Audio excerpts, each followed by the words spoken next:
I want to show you here, I've been asked to present on our ministry. We are Restoration Fellowship. I want to show you that. Actually, let me stand here. I don't know if you can see that, but that's 4 of the top 5 YouTube channels right now, as of a couple of months ago. And I want to show you that because I want to tell you a little story. So the symbol there with the what do you call, the control to play games. So the number 1 and number 4 are what's called gamers. These are people who sit in their house, usually in the basement of their parents' house, and play video games, record themselves, and post them online. And the other 2, the number 3 is a guy who just acts out. He's a Spanish guy. I'm embarrassed by it.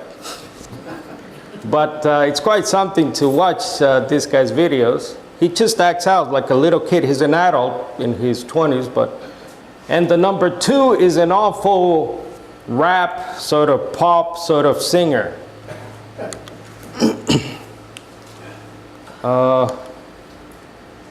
Oh, we don't have fade on this? Anyway, quickly, those channels are only 8 years old, 2010. They have more than 165 million subscribers and counting, 47 plus billion views. By the way, there are 6 billion human beings on earth. And only 6,000 videos in total. Now, the reason I'm showing you this is because when I found this out, first I got depressed, then I got angry, then I got frustrated, and then I said, this can't be, this cannot be. You know, this is ridiculous. How can this happen? So then I asked myself that question, and I'm to this day asking myself that question, what am I doing today about this situation? I was just looking there. There's been a lot of talk of the seed, planting. It's all about growth. I'm a former agnostic, so I don't have any church in me growing up. I came to the faith now 12 years ago, relatively late. I was 33. And I quickly found out how horrible Christianity is. I was kicked out of theological school. I was called all kinds of vile names because I said, I don't believe God died on the cross. So, you know, those are experiences that have helped shaped me. And I don't want to sound like I need your sympathy, because I don't. I don't need anyone's sympathy. And I don't mean to sound puffed up either. But it's life. So these are life things, life fact. That's one of the things that brought me to the faith that we call Christianity, because it's very real. Jesus was a tough guy. If you've been to Israel, and I was humbled to be in Israel, visiting the sites, and you see the landscape, and you see how far Jerusalem is from Nazareth and this place from this place. These people walked days, and that's a rough terrain. It's like forest one side, desert the other. These were rough people. Jesus was a stonemason, carpenter, whatever commentary you want to look at, but he was a guy who worked with his hands. And he was a tough guy, probably. And I can see that by the way he was tortured and killed. He was severely beaten. So he was a tough man. He had tough followers. They were tough people. Hollywood, unfortunately, hasn't done our faith very good service portraying the blue-eyed, long-haired Jesus. But there were tough people. And I was looking just back there and listening to all y'all. We say all y'all. So we have the parable of the sower. What follows the parable of the sower? What parable follows the sower? The tares and the wheat. What follows the tares and the wheat? The mustard seed. So Jesus there, I think, is saying, yes, it's our job to go out. It's our job to spread seed. But then he tells a couple of interesting parables. The tares and the wheat. It says that while we were sleeping, the enemy came in the middle of the night and planted his own seed. So there's a counterfeit seed. And then Jesus said that the harvest is the world, right?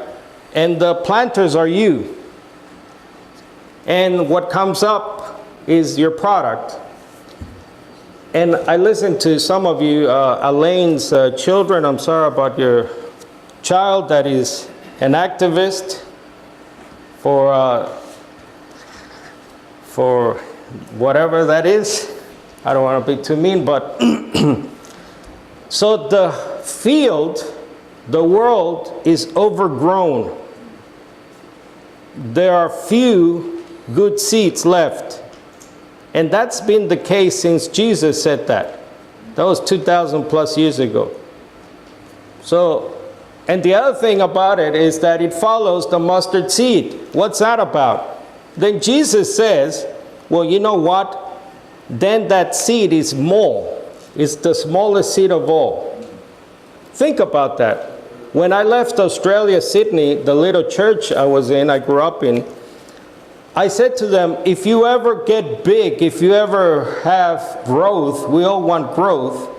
I said, the day that happens, stop and see if you're still planting good seed. Because growth usually means an overgrowth, and it usually in this present evil age means weed, not wheat. It means bad, not good. So the day that happens to us, let's stop. I hope I can stop and say to myself, wait a minute, we got 300 people here. Are we still in it?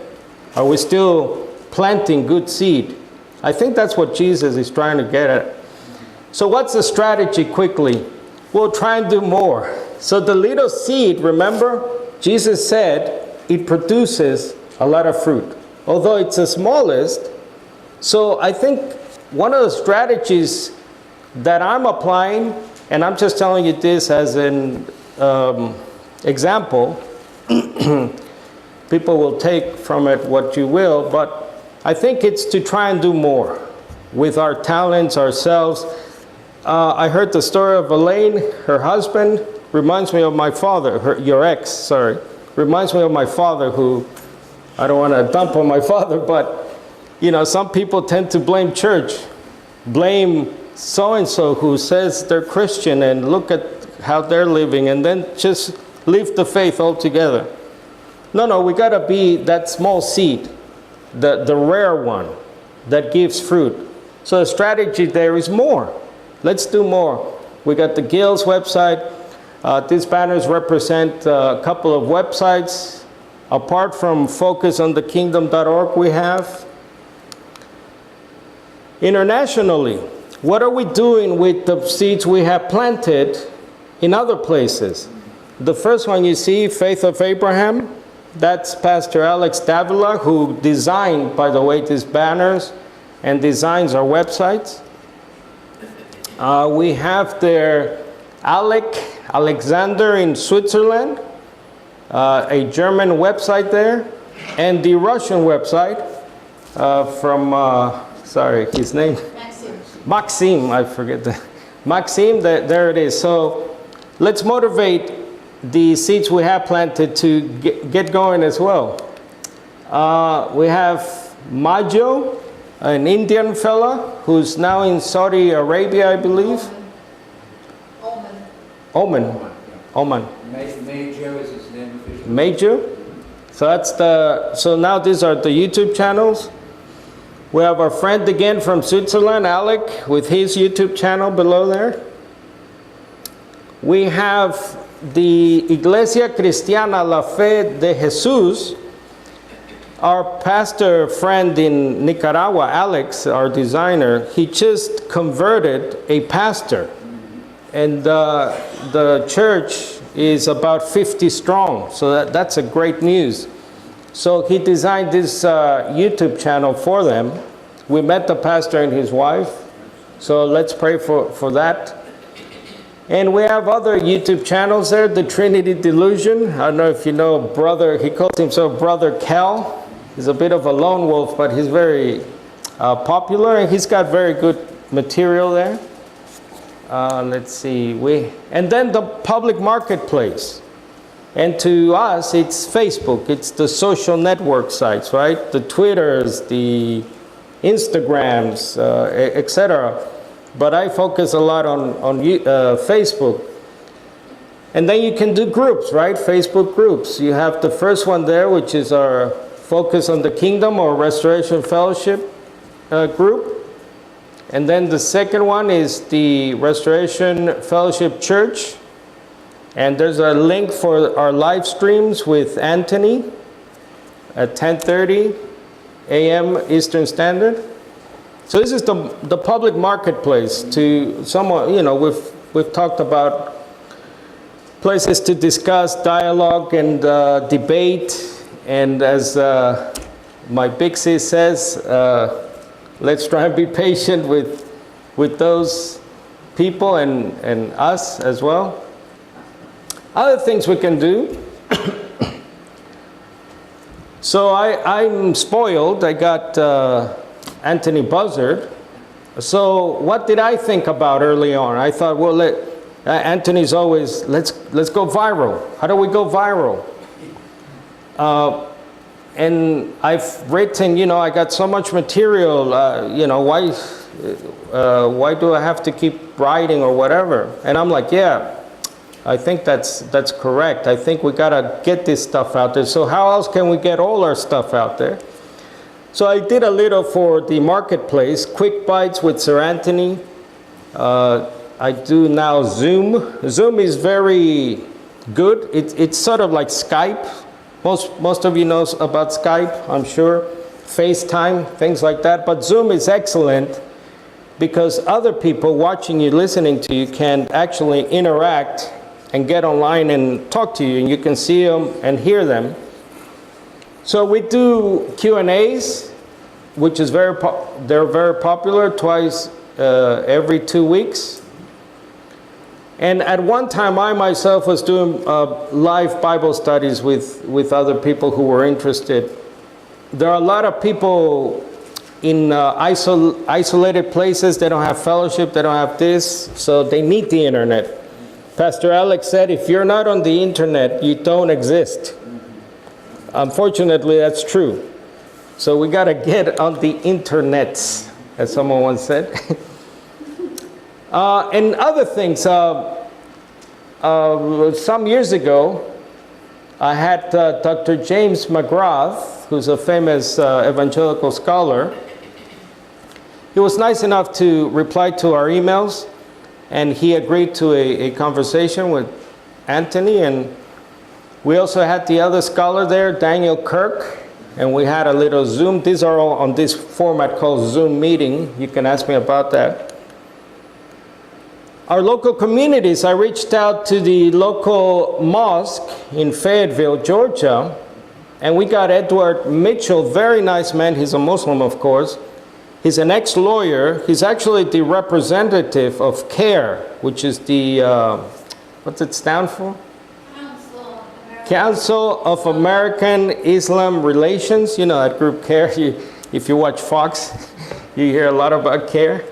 But he's a very nice gentleman, as most Muslims, by the way, are. And Muslims love our stuff. I mean, we get emails all the time. There's a guy on YouTube who uses our stuff. And at one time I had to tell him, can you please at least reference Anthony, because he used to just cut and paste Anthony into his, and then at the end, a call to Islam, you know. Just, And we don't mind, but at least give us some recognition. We had the esteemed Dr. Deut as well. So what I do is when one of our, especially our people, writes a book or something like that, they want to get it out there. So I go, hey, let's do a Zoom. Let's do something to publicize it, right? Get it out. I did this with Keegan as well, Keegan Chandler.